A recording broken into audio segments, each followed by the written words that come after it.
In May of 1861, there was members of the KGC and the Confederate Rangers attacked a building which housed a pro-Union newspaper.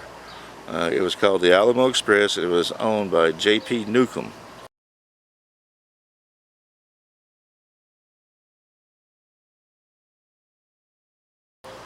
And they burned it down, destroyed it, totally destroyed it. J.P. Newcomb escaped into Mexico and then later into California, and he stayed there for 6 years.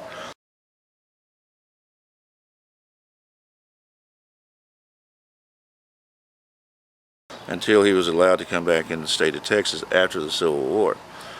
He was a very, very well unliked person. A lot of people, that's bad grammar, but you know, I'm the Redneck Archaeologist. He was totally unliked in that area, and all the other newspapers really looked down upon him because he was in a Confederate-held state, Confederate area, and was still going against them and going with the pro-Union. And so now a lot of the Germans that settled Texas were also pro-Union, and many of them left the San Antonio area, the Borneo area, and places like that, and actually tried to make it to Mexico. There were a lot of battles with the Confederate Rangers, KGC, and Confederate troops against these Germans who were pro-Unions, and they were actually returned back from going into Mexico a couple of times, and some did make it down into Germany, and there's still a lot of Germans blood into a lot of Mexicans down there from these same people.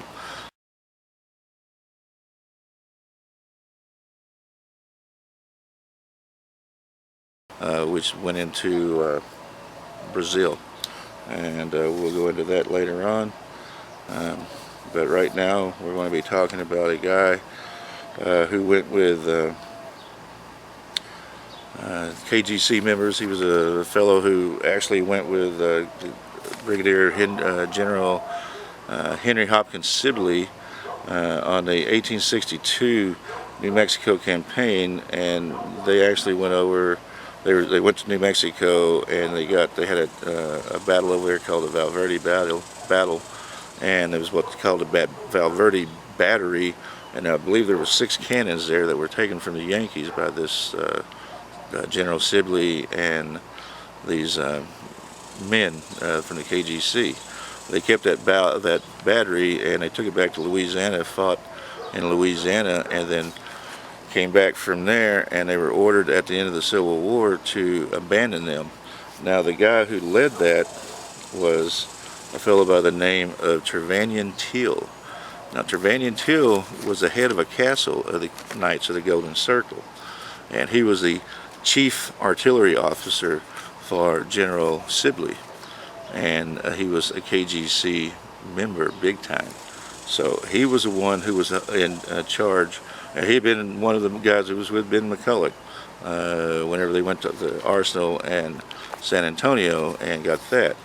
Now he was the guy who was in charge of the Valverde unit whenever they went to Louisiana and fought a battle over there, and there was coming back after the end of the Civil War, and they were ordered to abandon or to bring all the equipment back to San Antonio and drop it off there to the Federals, and they refused to do so. Went up to a creek just about a mile north of where current cannon is that was dug up, that's now out on the courthouse square.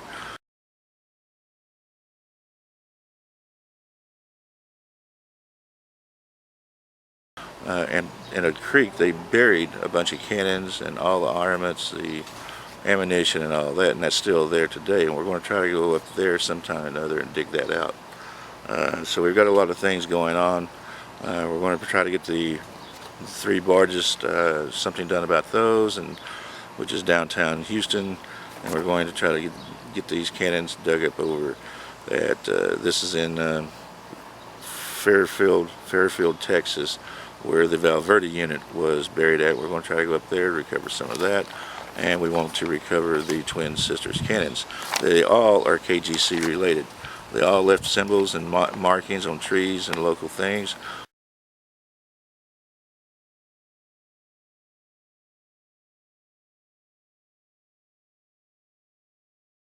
and I have deciphered a lot of it. And so the Redneck Archaeologist is on this thing, and we're going to dig up some hidden treasure for the Knights of the Golden Circle. Stay tuned.